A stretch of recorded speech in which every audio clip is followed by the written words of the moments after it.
world of creation. What will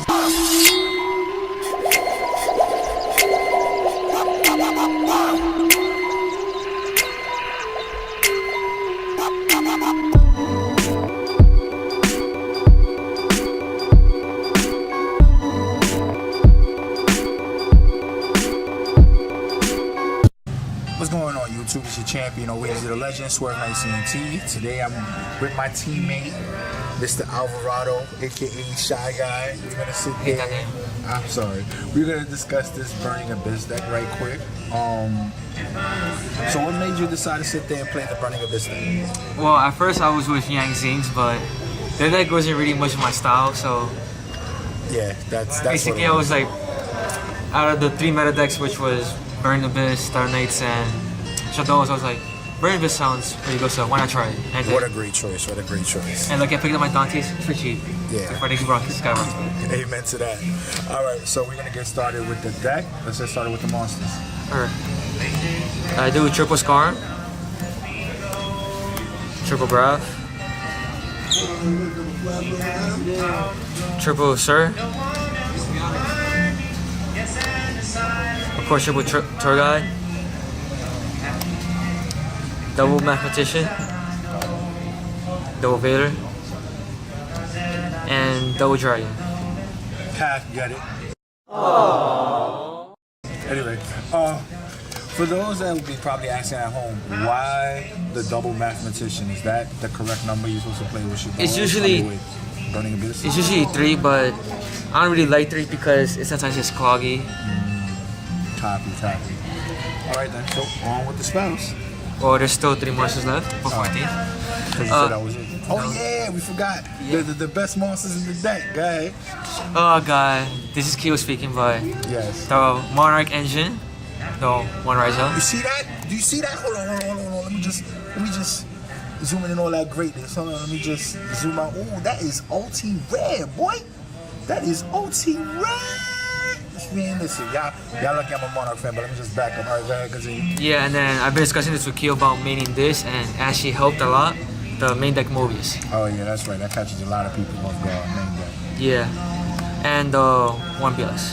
Okay. Does BLS ever get cloggy for you at times? Sometimes, but it's usually Mathematician or Vader or Foolish to send a Vader if I have it in my hand or anything like that. But Copy.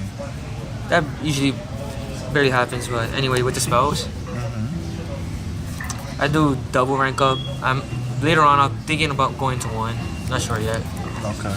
Double MST, and the singles is Book, Foolish, Monster Incarnation, and Final Gesture. Now, before you sit there and go on, what does this card exactly do, and why would you put it in your deck? Well, if it wasn't for a friend that his name is Dante that helped me with, like, he showed me the card. I'm like, it's actually not bad, so I was like, let me try it. And basically it says that you can target one level 3 monster you control, special summon the same level 3 monster from your graveyard to the field, but its effects negating and it's destroyed in end phase. It helps. Huh? The one that you target is destroyed. Oh, the one I target gets destroyed. Usually it's just for exceed plays or like late game, and it helps. So basically, it's good for like a tour guide that got Vader. Yeah, or break the score, anything like that. Okay, that's pretty good. Nice little tech hand. Yeah. The traps. Triple Wing Blast. Double Karma Cut. The double Breakthrough. Double Wiretap. People usually do trap stun, but I like Wiretap more because it just gets rid of the prompt for a while. And the singles is Raigeki Break, Warning, and Divine Wrath. Okay. Now, question: why the only single Raigeki Break? Do you feel like it's better for you to sit there and play the Divine Wrath over the Raigeki Break? Because I noticed you're playing more Karma Cuts than Raigeki Breaks. Why? I want to bump up the Karma Cuts to 3. Is that we're in a format where Raigeki, if you like cards in the graveyard, it's like for most decks, which it gets destroyed in the graveyard, gets its effect, like Burning Abyss. Star Knights, if you're gonna break a monster, you're just gonna get it back. Shadows, you're just gonna special summon it back, or Astral Shadow Fusion if you get a fusion. You should only hit Construct, and Karma Cut just gets rid of the problem, removed, and Divine Wrath helps against the Shadow matchup and the Star Knight matchup. Okay, That's good. That's great insight. Now, what you want to show us? The extra deck or the side deck first? I'll show the extra deck. Okay. Triple Dante.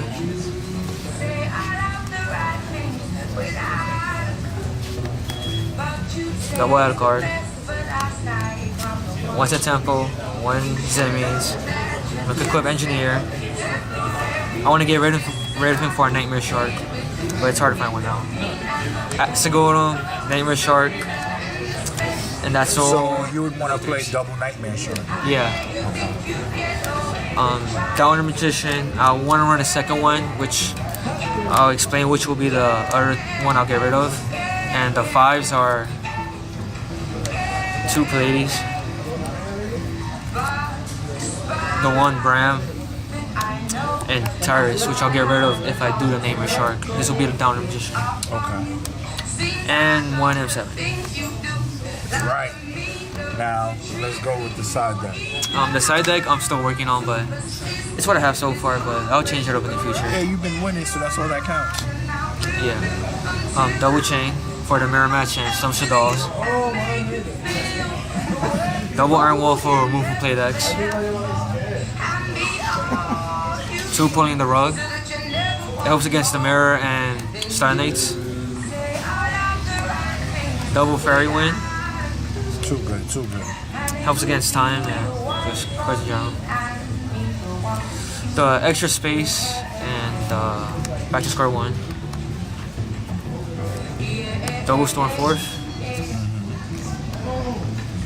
The Malevolent Catastrophe. The extra Ryza and 1 Maxi at the moment. That's right. See that? Always have a Monarch in that deck. But also, what I want to ask you, did you ever thought of bumping back to square 1 up to 2? I was, but it's like sometimes where you don't want to draw like that many spells and not enough monsters for the Scar outlets. So you gotta limit what you have with the Scar outlets, because sometimes you may see too many spells or traps and not enough monsters. Okay. Now, due to the new, I guess, rumors, because I don't know if their card effects have been confirmed yet, the new Burning Abyss cards, would there be any added changes to your deck as far as the new cards is concerned? Well, if the tuner's effect is rumored to be fake, I can see the Burning Abyss engine, like slowly when this new support comes out, I can see Torghast slowly moving on, like getting rid of the deck and the rank ups, because now they're giving us Plays to Exceed and Synchro, which helps now, and more monsters. Okay. So I feel like it's gonna really help the deck out. Okay. Would you think about still continuing with the Monarch engine if the new Burning Abyss monsters, if the rumors are true? Well, if the rumors are true, I consider still the main deck the Mobius and the Rise Up, because the hold back, sending your opponent back 2 and potential 3 turns is so plus. Okay. So to me, I'll still keep in the Monarch engine, and that's really it. All right. So, do you have any advice for other Burning Abyss players at home, like especially like what are your little insights or tips as far as playing the deck? Burning Abyss really it's a deck that someone plays itself. There is like some thinking and all that. Like sometimes there's like the mirror matches takes a while. Shadows is really annoying, but maybe you just gotta beat it without exceeding sometimes, or just having the back row, or just playing out in general.